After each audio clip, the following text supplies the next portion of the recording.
இந்த கூட்டத்துல நீங்க வந்திருக்குது ஒவ்வொரு புதிய ஆத்மாக்கள் வந்திருக்கிறீங்கனால் உங்களை கர்த்தர் நிச்சயமாகவே ஆசீர்வதிப்பார். இந்த வசனத்தின் மூலமாகவும் தேவன் உங்களை தொட்டு உங்களை ரட்சிப்பார் என்று நான் விரும்புகிறேன். ஹல்லேலூயா. இந்த நாளிலும் நம் வசனத்தை பார்ப்போம். ஏசாயா 5ஆம் அதிகாரம் 6ஆம் வசனத்தை நான் வாசிக்கிறேன்.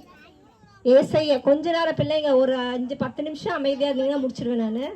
குட்டி பிள்ளைங்களா, ஏசாயா 9ஆம் அதிகாரம் 6ஆம் வசனத்தை நான் வாசிக்கிறேன்.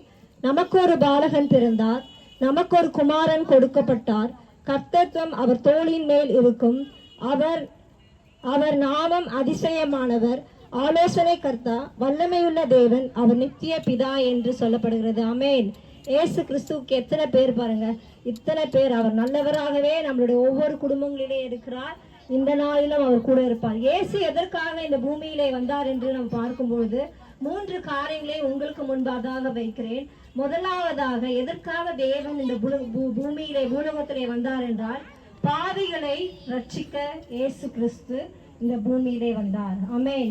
பாவிகளை ரட்சிக்க. பாவிகள் என்று சொல்லும் பொழுது பாவம் செய்த ஜனங்கள் அல்ல, தேவனை அறியாத ஜனங்களை அவர் தேடி அவர் தொடும்படியாக, அவர் ரட்சிப்புக்குள் இழுக்கும்படியாக தேவன் இந்த உலகத்துக்கு வந்திருக்கிறார். ஆமென்.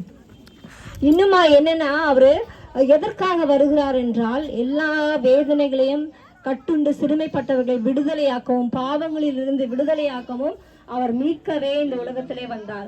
நாம வேதாகமத்திலே ஒரு சம்பவத்தை பார்த்து நம்ம பார்க்க போகிறோம். என்ன என்றால், சகேயு என்ற மனுஷனை குறித்து நம்ம பார்க்கிறோம்.